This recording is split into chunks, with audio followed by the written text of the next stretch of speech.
नमस्कार शेतकरी बंधूंनो, आज आपण विजयनगरमध्ये नकुल माने हे शेतकरी आहेत. यांच्या शेतामध्ये आपण आलो आहे. त्यांच्याकडूनच आपण जाणून घेऊ की केरॉन टेक्नॉलॉजी वापरल्यानंतर ऊसामध्ये काय फरक पडला. नमस्कार. नमस्कार. आपलं संपूर्ण नाव? मी म्हैसाळगावचा हां. नकुल अशोक माने माझं नाव. अच्छा. मी विजयनगरमध्ये शेती करतोय. हां. हे औषध वापरण्याचं कारण म्हणजे हे औषध वापरल्यानंतर मला रिझल्ट 100% आलेला आहे. बरं. आणि हे औषध मी ऊस गेल्यानंतर जे औषध वापरलं एक वेळेस माझं अर्धा एकर रान, हां. त्यात 10 गुंठ्यामध्ये मी एक स्प्रे केला पहिल्यांदा. अच्छा. तो स्प्रे केल्यावर तो हा ऊस. अच्छा. हां हां. त्याचे फुटवे बघा कसे आहेत. बरं. हे फुटवे बघा, फक्त एकदा स्प्रे झालेला आहे. फुटव्यांची संख्या वाढली भरपूर आहे, हां. बघू शकता तुम्ही. आणि तसेच इकडे सुद्धा औषध मारलेलं नाही आहे. हां.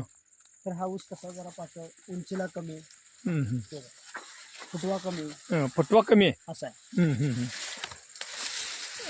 ते बघा, फुटवा कमी आहे. फुटवा कमी इकडे. अच्छा.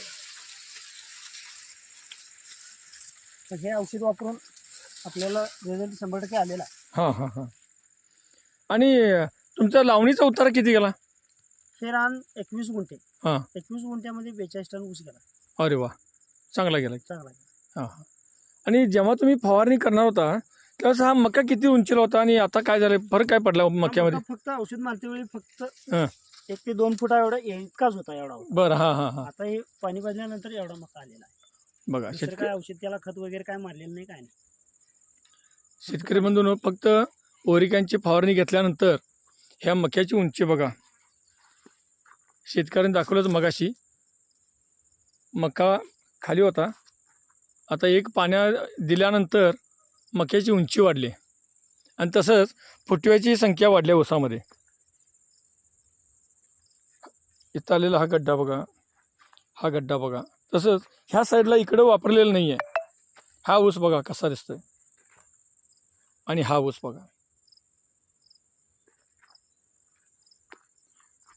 तुम्ही केरन तंत्रज्ञान वापरून समाधानी आहे?